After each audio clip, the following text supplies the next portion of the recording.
The breaking point. The crystalline spires of the Vexery warship glinted like frozen lightning against the void of space.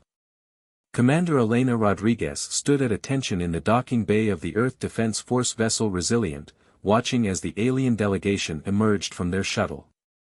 Their bodies, composed of living silicon crystal, caught the harsh artificial light and scattered it in prismatic arrays across the deck. High Commander Vexthal led the delegation, his crystalline form towering over the assembled human officers. The geometric patterns etched into his surface, marks of rank and achievement, pulsed with an inner light that spoke of barely contained power. Elena had read the briefings, knew that each Vexery could withstand pressures that would crush a human to paste, temperatures that would reduce flesh to ash. Their very biology made them living weapons. Commander Rodriguez, Vexthal's voice resonated like crystal chimes, somehow managing to sound both beautiful and contemptuous. We look forward to these joint exercises. Though I must admit, we were surprised when your species was chosen to participate. Elena kept her expression neutral, though her jaw tightened slightly. The Earth Defense Force has proven itself capable in numerous engagements, High Commander. Ah yes, your innovative tactics. The crystalline being's faceted eyes glinted. But surely you understand our concern. Your species is so delicate. We wouldn't want anyone to be permanently damaged. A low murmur of crystalline laughter rippled through the Vexery delegation. Elena felt her first officer, Jack Chen, tense beside her. She gave him a subtle hand signal to stay calm. I appreciate your concern, Elena replied evenly. Perhaps you'd like to begin with the combat simulations? We've prepared several scenarios that should prove enlightening for both our species. The first test was simple enough, or would have been, if the Vexery hadn't immediately cranked the gravity to 3 times Earth normal. Elena watched her team struggle to move under the crushing pressure, their environmental suits straining to compensate. The Vexery moved with casual ease, their crystalline forms unaffected. Is there a problem, Commander? Vexthal asked, mock concern in his resonant voice. We can lower the gravity if it's too strenuous for your fragile forms. Elena stepped forward, each movement requiring careful control under the enhanced gravity. No problem at all, High Commander. In fact, why don't we make this interesting? Winner of this round gets to set the parameters for the next exercise. The Vexery Commander's crystalline surface flickered with amused light patterns. Agreed. Though I fail to see how you could possibly dash. His voice cut off as Elena's team suddenly burst into coordinated action. Yes, their movements were slower under the crushing gravity, but they'd trained for this. More importantly, they'd trained to work together. While the Vexery relied on their individual strength, the humans moved in perfect synchronization, covering each other's weaknesses, multiplying their effectiveness through teamwork. When the simulation ended, Elena's team had achieved all objectives while the Vexery were still trying to understand how they'd been outmaneuvered by these fragile beings. Impossible, one of the Vexery officers chimed in disbelief. Your bodies are barely functioning under this gravity. How did you dash? Pain is an excellent teacher, Elena interrupted, allowing herself a small smile. And humans have had a lot of practice at turning disadvantages into strengths. Now, about those parameters for the next round. The next few hours became an escalating contest of will versus crystalline might. The Vexery subjected the humans to extreme temperatures, caustic atmospheres, and electromagnetic storms that played havoc with their equipment. Each time, they expected the soft, flesh-bound creatures to yield. Each time, they were shocked to see humans adapt, overcome, and even thrive under conditions that should have broken them. But it wasn't until the hand-to-hand combat trials that the true lesson began to sink in. Elena faced off against a Vexery warrior twice her size, his crystalline form practically humming with power. The first few exchanges were brutal, every block felt like hitting a wall, every strike she landed sending jarring impacts up her arms. You cannot possibly win, her opponent taunted, his crystalline voice sharp with disdain. Every attack damages you more than me. Logic dictates you should surrender. Elena spat blood from a split lip and grinned. Logic? Let me teach you something about humans. We looked at logic a long time ago and decided sometimes it's overrated. She launched herself forward again, ignoring the pain, focusing on finding weak points in the crystalline structure. The Vexary was stronger, tougher, more durable in every way, but he fought like someone who had never needed to worry about taking damage. Elena had spent her entire career learning to turn pain into data, to use every injury as information about her opponent's patterns. When she finally brought the crystalline warrior down, using his own weight and rigidity against him, the training deck fell silent. Elena stood, breathing hard, various bruises already darkening on her skin. She extended a hand to her fallen opponent, a human gesture of respect.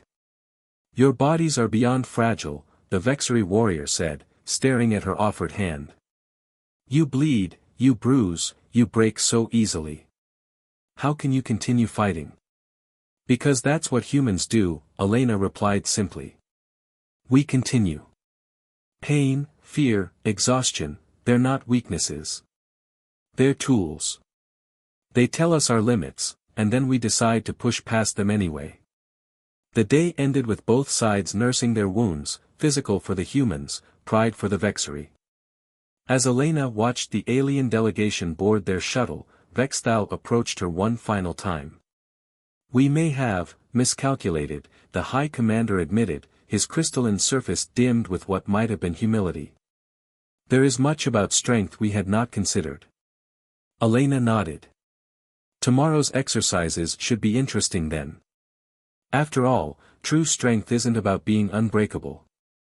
It's about what you do after you've been broken. As the shuttle departed, Elena allowed herself to finally feel the full extent of her injuries. Tomorrow would bring new challenges, new pains, new opportunities to prove that humanity's greatest strength lay not in their bodies, but in their unbreakable spirit. The Vexary were about to learn that lesson the hard way. Mind over matter. The medical bay of the Resilient hummed with activity as Dr. Maya Patel examined the latest scans of her human patients. The joint exercises with the Vexary had taken their toll, hairline fractures, strained muscles, and enough bruises to paint an abstract masterpiece. But what fascinated her more were the readings from their neural monitors. Remarkable, she muttered, drawing the attention of First Officer Jack Chen, who was having his ribs wrapped. Your pain threshold shouldn't even be possible. Tell that to my ribs, Doc, Jack grimaced, but managed a smile. What's got you so excited? Before she could answer, the med bay doors slid open with a crystalline chime. High Commander Vexthal entered, accompanied by their chief biological researcher, Vexlara. The female Vexary's form was more delicate than her military counterparts, with complex fractal patterns suggesting academic achievement rather than battle honors. We request access to your medical data, Vexlara announced without preamble, her crystalline voice holding none of the earlier condescension typical of her species. Our preliminary observations are concerning. Commander Elena Rodriguez, who had been reviewing reports from her bed despite Dr. Patel's protests, raised an eyebrow. Concerning how? Your species continues to function beyond your structural limits, Vexlara's faceted eyes flickered with puzzlement. By our calculations, the level of damage you've sustained should have rendered you non-operational. Instead, your performance metrics are actually improving. Dr. Patel stepped forward, her dark eyes bright with professional interest. You're looking at it wrong. Human biology isn't about maintaining structural integrity, it's about adaptation. Every stress, every injury, every challenge we overcome makes us stronger. The Vexary researchers exchanged complicated patterns of light, their equivalent of confused murmuring. Vexthal's crystalline surface rippled with what might have been frustration. But your pain receptors are firing constantly. We can detect the neural signals. How do you simply ignore them? Elena laughed, then winced as it pulled at her bruised ribs. We don't ignore them. We use them. Pain tells us what's wrong, what needs to be fixed, where our limits are. But here's the thing about human limits, they're more like guidelines. To demonstrate her point, she swung her legs off the bed and stood, fighting back a wave of dizziness. Dr. Patel moved to protest, but Elena held up a hand. The next exercise is in an hour. I'll be there. You cannot be serious, Vexlara's crystalline form actually flickered with shock. Your body requires at least 72 hours to repair the current damage. Probably, Elena agreed, carefully stretching. But we're not going to give you 72 hours to think you've got us figured out. Jack, you're with me. Dr. Patel, get everyone else who can stand ready for the next round. The next exercise was meant to test environmental adaptability. The Vexery had designed a course that would expose participants to rapid changes in temperature, pressure, and atmospheric composition. They'd assumed their crystalline bodies, able to withstand extreme conditions, would give them an insurmountable advantage. They hadn't counted on human ingenuity, or human stubbornness. Elena's team had modified their environmental suits based on the previous day's data. More importantly, they'd learned to read the subtle changes in the Vexery's crystalline structures that telegraphed environmental shifts seconds before they happened. Their bodies resonate differently just before each change, Jack explained to his team. Watch for the pattern and you can prepare before the shift hits. The Vexery watched in growing astonishment as the humans not only survived their gauntlet but began to anticipate and counter each challenge. Even more disturbing to them was the way the humans seemed to draw strength from each other's presence. Your species operates at peak efficiency when damaged, Vexlara observed during a brief rest period. It defies logical analysis. Dr. Patel, who had insisted on monitoring the exercise, smiled. You're still thinking in terms of individual performance. Humans are social creatures. We evolved to work together, to support each other through injury and hardship. When one of us is weakened, others step up to fill the gap. As if to prove her point, Elena stumbled during the next sequence, her previous injuries finally catching up with her. Before she could fall, Jack was there, supporting her weight. Another team member smoothly stepped into the lead position, the entire unit adapting instantly to protect their commander while maintaining mission effectiveness. The Vexery observers fell silent, their crystalline surfaces pulsing with rapid light patterns as they processed this new data. They had assumed that human interdependence was a weakness, that their need for mutual support proved their inferiority. Now they were beginning to understand that this very trait was the source of humanity's incredible resilience. Your bodies break, Vexthal said later, after the exercise concluded. Your muscles tear, your bones crack, your skin ruptures. By any rational measure, you should be defeated. And yet we keep coming back, Elena finished, leaning slightly on Jack but standing proud. That's the thing about humans, High Commander. We've never been very good at accepting limitations, especially ones imposed by others. Dr. Patel's neural monitors told the real story. Every human participant was operating well beyond normal pain thresholds, pushing past physical limitations that should have incapacitated them. But their performance hadn't degraded. If anything, the shared challenge had made them more focused, more determined. We're starting to think we fundamentally misunderstood the nature of strength, Vexlara admitted, her crystalline form dimmed with something like humility. Perhaps there is more to learn from your species than we anticipated. Elena shared a knowing look with her team. The Vexery were beginning to understand, but they hadn't seen anything yet. Tomorrow would bring new challenges, new opportunities to demonstrate that human weakness, their fragile bodies, their interdependence, their very capacity for pain, was actually their greatest strength. As the humans returned to their quarters to rest and recover, Dr. Patel noticed something remarkable in her data. The neural connections between team members, measured by their synchronized responses and cooperative behaviors, had grown stronger with each trial. What the Vexery saw as damage was actually forcing the humans to evolve, to adapt, to become something more than they were before. The storm within. The warning klaxons aboard the Resilient shrieked to life at 0300 ship time. Commander Elena Rodriguez was out of bed and halfway into her uniform before she was fully awake, years of training taking over. The deck beneath her feet vibrated with an unfamiliar frequency that set her teeth on edge. "Status report," she barked, emerging onto the bridge where Jack Chen was already at his station, face lit by the red emergency lights. "Quantum storm forming in the Lagrange point," he reported, fingers dancing over holographic controls. "Bigger than anything we've seen before.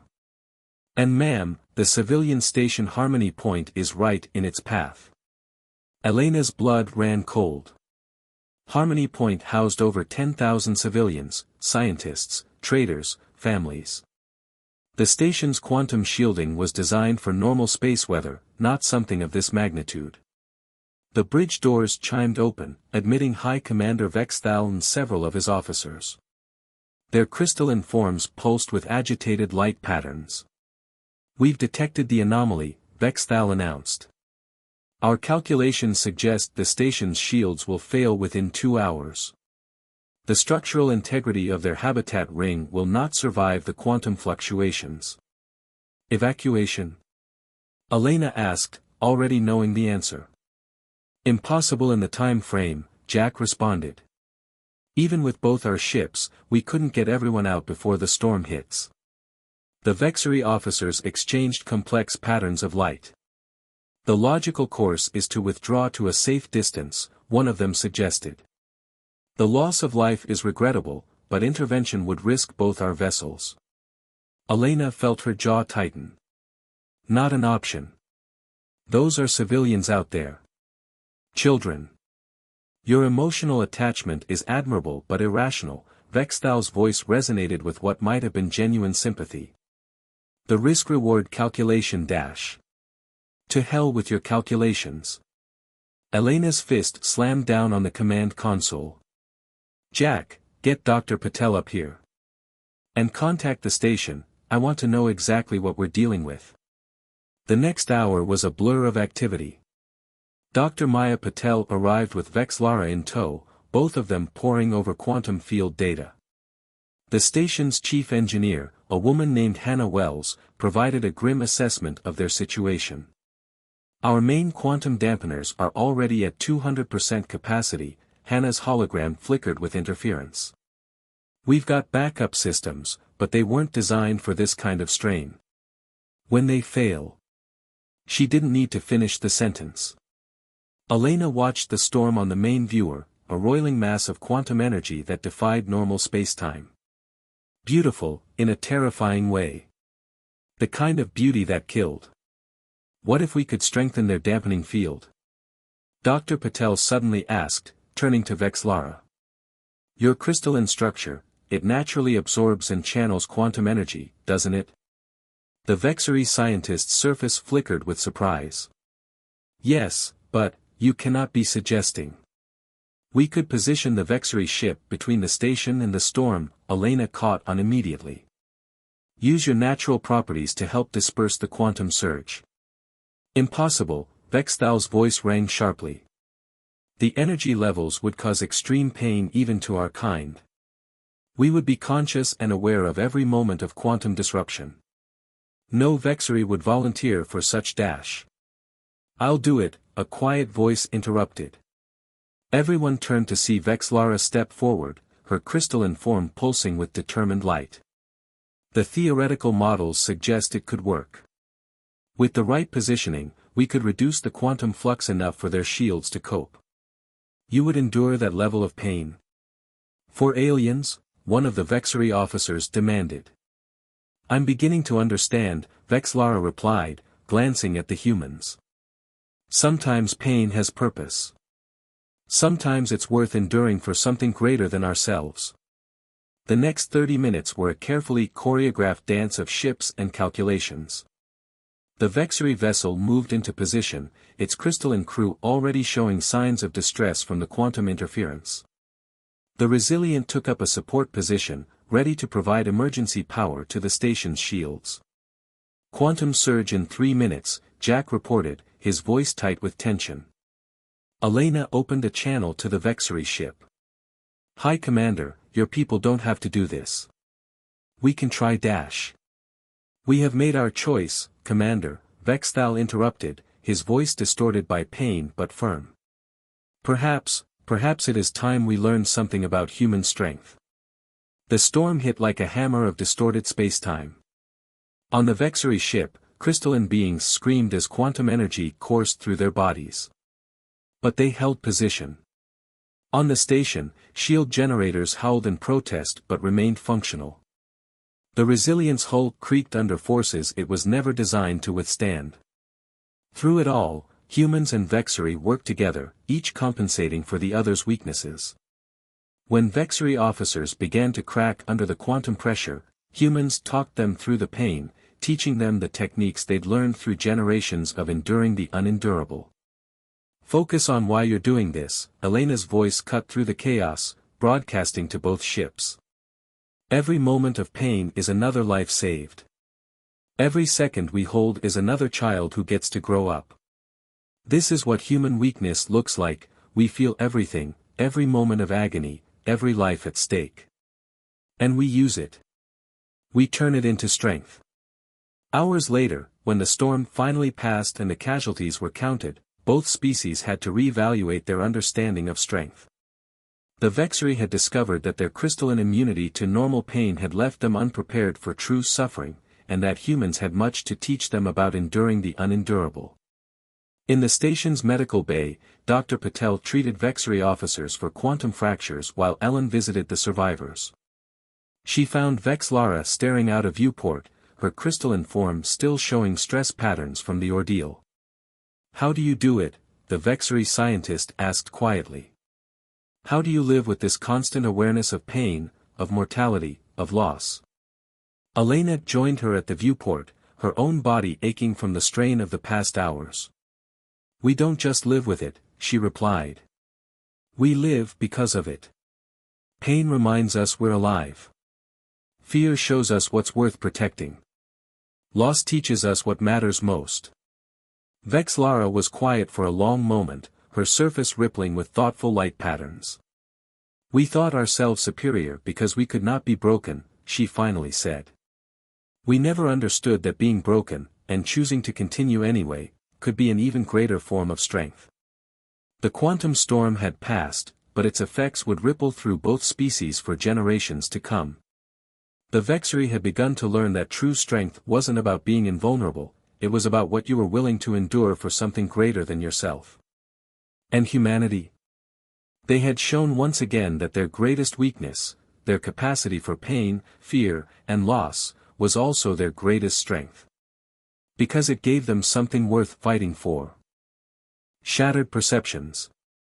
The quarantine alarms echoed through the crystalline halls of the Vexery flagship Unbreakable, their tone a discordant reminder that even the mightiest could fall. High Commander Vexthal stood in the ship's main laboratory, watching in horror as hairline fractures spread across the surface of yet another crew member. The crystalline officer's once brilliant form had grown dull, shot through with dark lines that pulsed with sickly light. 47 cases and spreading, Vex Lara reported, her own form showing signs of strain as she worked tirelessly to understand the contagion. "The pathogen appears to be using our quantum resonance patterns against us, Commander. It's rewriting our basic structure." Commander Elena Rodriguez stood at a safe distance, protected by a hazmat suit.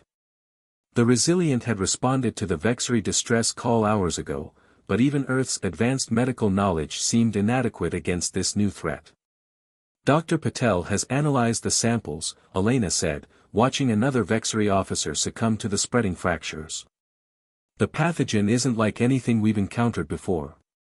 It's not just attacking your bodies, it's somehow corrupting the quantum fields that hold your crystalline structure together." "Impossible," one of the remaining Vexery scientists chimed, their voice brittle with fear. "Our forms are perfect, unassailable dash." "Your forms are exactly the problem," Dr. Maya Patel's voice cut in through the comm system. "The pathogen is using the same crystalline perfection you're so proud of to propagate itself. Your bodies are too ordered, too predictable. It's like a computer virus finding a system with no firewall." The implications hit Vexthal like a physical blow. Everything the Vexery had prided themselves on, their crystalline perfection, their unchanging nature, their immunity to organic weaknesses, had become a vulnerability. Their very strength had become their greatest weakness. How long? He asked, watching another of his crew collapse. Without intervention. 12 hours before total systemic failure begins, Dr. Patel replied grimly. But I might have an idea. You're not going to like it. Elena recognized the tone in her chief medical officer's voice. Maya. What are you thinking? The pathogen is exploiting their perfect crystalline structure, using it to spread. But what if we could introduce imperfections? Controlled flaws that would disrupt its ability to propagate? The Vexery officers recoiled in horror. The very notion of deliberately corrupting their perfect forms was anathema to everything they believed. But Vexlara moved closer to the observation window, her fractured surface catching the light. Like your human immune system, she asked. Creating controlled damage to prevent greater harm? Exactly. Dr. Patel's excitement was evident even through the calm. We could use modified quantum pulses to create microscopic disarray in your crystalline structure. Not enough to cause permanent damage, but enough to break the pathogen's transmission patterns. You're asking us to deliberately corrupt ourselves, a Vexery officer demanded. To choose imperfection? I'm asking you to survive, Elena stepped forward. Sometimes strength means being willing to bend so you don't break completely. The next few hours were a desperate race against time. The Resilience medical team worked alongside Vexery scientists, modifying quantum field generators to deliver precisely calculated pulses of energy. Each treatment was agony for the Vexery, introducing chaos into their ordered existence. Elena stayed with Vexthal during his treatment, watching as the proud commander's crystalline form was deliberately, carefully, flawed. His surface rippled with pain and something deeper, fear, perhaps, or grief for the perfection he was losing. Tell me, Commander, he said between pulses, his voice strained. How do humans bear it? Living with such chaos in your very beings. Elena thought about her own scars, the healed breaks and mended wounds that marked her history. We don't see it as chaos, she replied. Every imperfection tells a story. Every scar is a lesson learned, a battle survived, a reminder that we're stronger than whatever tried to break us. The treatment worked, but the cost was high. The Vexery survived, but they were changed. Their once perfect crystalline forms now held subtle variations, microscopic imperfections that saved their lives but forever altered their self-image. In the aftermath, Elena found Vexlara in the observation deck, studying her altered reflection in the transparent aluminum viewport. The scientist's surface still held traces of the pathogen's damage, now overlaid with the deliberate imperfections that had saved her life. We thought ourselves invulnerable, Vexlara said quietly. We looked at human bodies, constantly changing, constantly healing, constantly adapting, and saw only weakness. We never understood that change itself could be strength. That's the thing about evolution, Elena replied. It's not about being perfect. It's about being able to adapt when perfection fails you. Dr. Patel's final report noted something remarkable. The Vexery who survived showed signs of developing new abilities. Their quantum resonance patterns, now complicated by controlled imperfections, were becoming more complex, more adaptable. Like a human immune system, they were learning from near defeat. Perhaps, Vexthal said during the final briefing, his once perfect form now bearing proud evidence of survival, we have been measuring strength by the wrong metrics. We thought power lay in being unbreakable. And now? Elena asked. The High Commander's surface rippled with new patterns of light, more chaotic than before, but somehow more alive. Now we understand that true strength lies not in refusing to break, but in how we choose to rebuild ourselves afterward.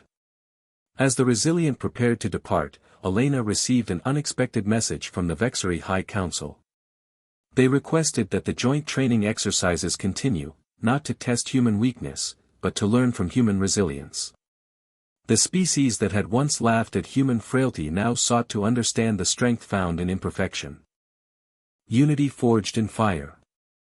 The massive viewing screen aboard the Resilient displayed an image that made even the most seasoned officers fall silent. A dimensional rift, larger than any recorded in human or Vexary history, twisted through space like a wound in reality itself. Behind it, countless dark shapes moved with otherworldly purpose. The Void Collective, Vexthal's voice resonated through the bridge, his crystalline form casting fractured shadows. We thought they were just legends, stories to frighten young crystals about the dangers lurking between dimensions. Commander Elena Rodriguez studied the tactical displays, her expression grim. The joint human-Vexary patrol fleet had stumbled upon the rift by accident, but there was nothing accidental about what was coming through it. The Void Collective, beings of pure energy that consumed everything in their path, had found their dimension, and they were hungry. First contact protocols. Jack Chen asked from his station, though everyone knew this was beyond standard procedures. They've already made their intentions clear, Dr. Maya Patel reported, analyzing the data streaming in. The outer colonies they've touched, there's nothing left. They don't just destroy, they consume. Matter, energy, even the fundamental forces holding reality together. The bridge fell silent as the implications sank in. This wasn't just another threat, it was an extinction-level event for both their species, and possibly their entire dimension. Our crystalline forms can resist their energy drainage, but not indefinitely, Vexlara added, her surface showing the subtle imperfections that had saved their species months ago. And your organic bodies would be consumed instantly, Elena finished. So we'll have to be smarter than that. The next few hours were a blur of desperate planning and impossible calculations. The combined fleet had advantages neither species would have had alone, Vexary quantum crystalline technology and human adaptability and innovation. But against beings that could literally unmake reality, would it be enough? The rift is their weakness, Elena announced during the emergency council. They need it to maintain their presence in our dimension. If we can collapse it, the energy requirements would be astronomical, Vexthal countered. Even our combined fleets couldn't generate enough power. Not directly, Dr. Patel interjected, sharing a meaningful look with Vexlara. But what if we used their own energy against them? Create a feedback loop. The plan that emerged was either brilliant or suicidal, possibly both. The Vexary ships would form a crystalline lattice around the rift, using their natural properties to channel and redirect the Void Collective's energy. The human vessels would provide the precise calculations and timing needed, their crew's ability to react and adapt to changing conditions proving crucial. There's one problem, Vexlara pointed out. The lattice will require perfect synchronization, but also constant adjustment. Our crystalline minds think too uniformly. We need human chaos, Elena finished. Our imperfection becomes your strength. The next challenge shocked everyone, Vexthal requested neural linkage with the human commanders. It was a procedure previously thought impossible, connecting organic and crystalline consciousness. The pain would be excruciating for both species. You once taught us that pain has purpose, the High Commander said to Elena. That suffering shared becomes strength multiplied. The linking process was agony. Elena felt like her mind was being shattered and reassembled with shards of crystal, while Vexthal's consciousness experienced the chaotic flood of human emotion and instinct. But when it was done, something new emerged, a hybrid consciousness that combined Vexary precision with human adaptability. The battle itself was unlike anything either species had faced. The Void Collective struck with reality-warping power, trying to break the crystalline lattice. But where the Vexary vessels began to falter, human intuition guided them to adapt. Where human ships struggled against the energy drain, Vexary crystalline technology sustained them. Energy spike. Jack's voice cut through the chaos. The feedback loop is working, but the power levels. Hold the line. Elena commanded, her mind still linked with Vexthal's, feeling the strain through both organic and crystalline senses. Every ship, every life, everything we are, it all comes down to this moment. The Void Collective sensed the trap too late. Their own energy, redirected through the crystalline lattice and filtered through human-guided calculations, created a cascading reaction. The rift began to collapse, pulling the extra-dimensional entities back into their own realm. But the backlash was devastating. Ships began to break apart under the strain. Elena felt Vexthal's crystalline form cracking, even as her own body screamed in protest against forces it was never meant to endure. "We can't hold it," someone shouted. It was impossible to tell which species in the chaos. "We're not meant to hold it," Elena replied through gritted teeth. "We're meant to break in exactly the right way. Like Earth's tectonic plates, sometimes you need to crack to release the pressure." In that moment, both species finally understood. The Vexery's perfect crystalline forms and humanity's fragile organic bodies each had their purpose. Strength wasn't about being unbreakable, it was about breaking in ways that made you stronger. The rift collapsed with a reality-bending implosion. When the sensors finally cleared, the Void Collective was gone. The combined fleet was battered, with ships showing damage unlike anything their engineers had seen before. But they had survived. In the aftermath, as repair crews from both species worked together, Elena found Vexthal in the Resilience Observation Lounge. His crystalline form, like hers, bore new scars from the battle. "I understand now," he said quietly. "Why your species thrived despite your fragility. Perhaps even because of it." Elena touched a new burned scar on her arm, a souvenir from the neural linking. "And we understand why your people valued their perfection. Strength takes many forms." "Indeed," Vexlara added, joining them. "And the strongest form of all comes from learning to combine those strengths instead of measuring them against each other." The victory had cost both species dearly, but it had given them something far more valuable, a true understanding of each other. The Vexery learned that imperfection could be an advantage, that the ability to break and adapt was its own kind of strength. Humanity learned that there was value in the crystalline perfection they had once envied, even as they helped the Vexery embrace change. As the combined fleet made its way home, carrying the wounded of both species, no one laughed at weakness anymore. They had all learned that true strength wasn't about being unbreakable or perfectly adaptable, it was about understanding that every form of strength had its purpose, and the greatest power came from learning to work together. The universe, vast and mysterious, held countless more challenges. But now, when they faced them, they would face them together, crystal and flesh, perfection and chaos, each made stronger by the other's presence.